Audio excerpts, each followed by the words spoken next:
जय श्री कृष्णा दोस्तों। संध्या का दीपक हमें क्यों जलाना चाहिए? क्या इससे पितर प्रसन्न होते हैं? क्या इससे माता लक्ष्मी आती हैं? या फिर इससे ग्रह दोष जो होते हैं वो दूर होते हैं, वास्तु दोष दूर होते हैं? तो चलिए आज के वीडियो में मैं आपको बताती हूँ कि संध्या का दीपक शास्त्रों में जलाना इतना महत्वपूर्ण क्यों बताया गया है। पहले तो ये जान लीजिए कि घर के मुख्य द्वार पर अगर आप संध्या का दीपक जलाते हैं तो इससे सभी देवी देवता प्रसन्न होते हैं, साथ में ही आपके घर में सुख समृद्धि आती है। इसके साथ में ही आपके घर के जितने भी वास्तु दोष होते हैं वो दूर हो जाते हैं।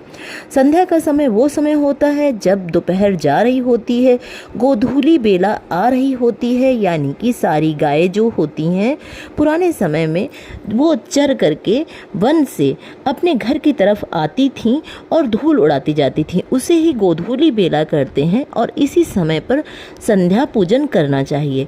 तो इससे हमारे घर में सुख समृद्धि आती है, दरिद्रता दूर होती है और घर के मुख्य द्वार पर अगर आप प्रकाश करते हैं तो इससे माता लक्ष्मी प्रवेश करती हैं, क्योंकि माता लक्ष्मी संध्या के समय अपनी बहन दरिद्रता के साथ में भ्रमण पर निकलती हैं। और ऐसे समय में जब भी किसी भी मुख्य द्वार पर अगर दीपक जल रहा होता है तो माता लक्ष्मी ठहरती हैं और उस घर में प्रवेश करती हैं और उस घर में सदा के लिए वास करती हैं।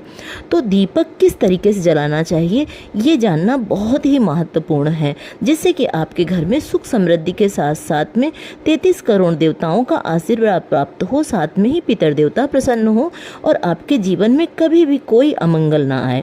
सबसे पहले आपको दीपक जो है वो घर के मंदिर में जलाना होगा और ये संध्या का जो दीपक है इसे भी आपको घर के मंदिर में ही पहले प्रज्वलित करना होगा। सबसे पहले आप भगवान का दीपक अपने घर के मंदिर में जलाइए और मुख्य द्वार के लिए एक दीपक तैयार कर लीजिए। दीपक में आप तिल का तेल डाल सकते हैं, देसी घी डाल सकते हैं और इसके बाद में आप इस दीपक को जला लीजिए। जलाने के बाद में आपको इस दीपक को इस तरीके से भगवान का नाम लेते ओम नमो लक्ष्मी नारायण नमः इस तरीके का मंत्र जपते हुए आपको सबसे पहले रसोई में जाना है।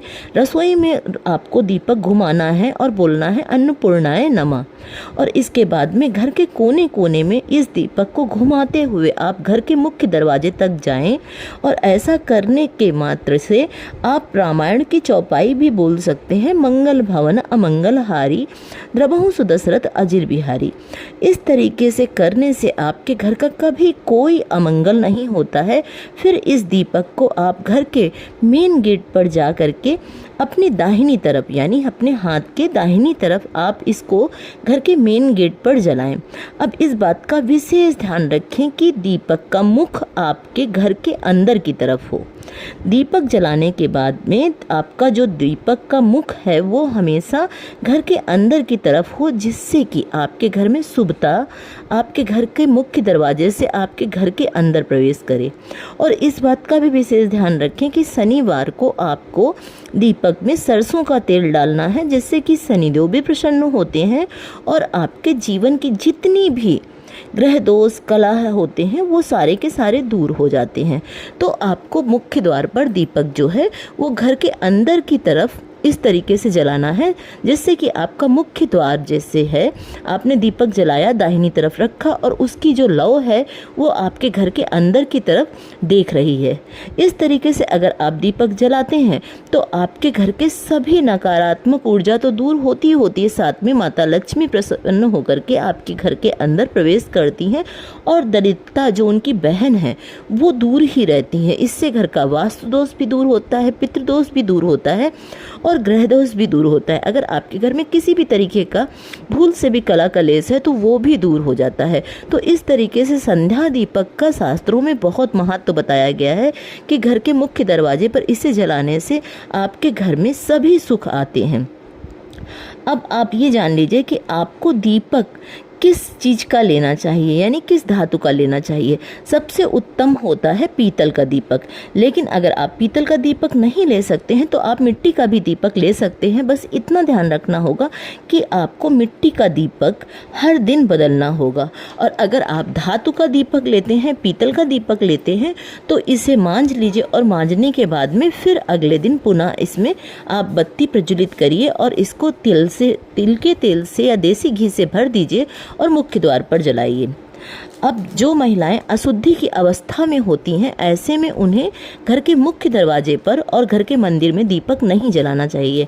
ऐसे समय में उन्हें दीपक अपने घर के किसी भी सदस्य से जलवाना चाहिए या बच्चों से भी दीपक जलवा सकते हैं, क्योंकि यह दीपक जो है वो आपके पितरों के निमित्त है, देवताओं के निमित्त है। तो इसलिए अशुद्धि की अवस्था में दीपक स्वयं न प्रज्वलित करें तो अधिक अच्छा होता है। इस तरीके से आप अपने घर के मंदिर से लेकर के सभी देववृक्ष, जैसे बहुत सारे लोगों का प्रश्न होता है कि हमारे घर में आंवले का पेड़ है, केले का पेड़ है, तो क्या इनमें दीपक जला सकते हैं? तो बिल्कुल, आप 3 से भी अधिक दीपक जला सकते हैं। सबसे पहले आपको घर के मंदिर में दीपक जलाना होगा, फिर घर के मुख्य द्वार पर दीपक जलाना होगा और फिर तुलसी में दीपक जलाना होगा। और इसके बाद आपके घर में जितने भी शुभ पेड़ हैं, बेलपत्र, केला, देववृक्ष हैं, इनके नीचे दीपक अवश्य जलाएं। ऐसा करने से बहुत ही शुभता आपके घर में आती है। अब इस बात का विशेष ध्यान रखें कि जब भी आप दीपक जलाते हैं तो दीपक के नीचे दीपक को आसन देना बिल्कुल ना भूलें। दीपक को आसन देने से मतलब है कि आप जब दीपक प्रज्वलित करते हैं और रखने वाले होते हैं तो उस समय कुछ अक्षत के दाने दीपक के नीचे रख दीजिए, गेहूं के दाने रख दीजिए या फिर कुछ ना कुछ फूल की पत्तियां रख दीजिए। इस तरीके से दीपक को आसन देने से शुभ ही शुभ होता है। घर की जितनी भी नकारात्मक ऊर्जा होती है वो हट जाती है। साथ में 33 करोड़ देवता प्रसन्न होते हैं, माता लक्ष्मी प्रसन्न होती हैं और अन्नपूर्णा का भंडार बना रहता है। तो इस तरीके से अगर आप संध्या के समय गोधूली बेला में दीपक प्रज्वलित करते हैं तो आपके ऊपर सभी देवों की कृपा होती है और कभी भी अमंगल आपके घर में प्रवेश नहीं करता है। तो इतना महत्वपूर्ण होता है संध्या का दीपक जलाना और सभी देवों को प्रसन्न करना, पितरों की कृपा प्राप्त करना और साथ में ही माता लक्ष्मी का आपके घर में आगमन होना। वीडियो पसंद आए तो वीडियो को लाइक करके शेयर करना बिल्कुल ना भूलें, जिससे कि सभी को इस तरीके की महत्वपूर्ण जानकारियां मिल सकें और सभी को लाभ हो और आप पुण्य के हकदार हों।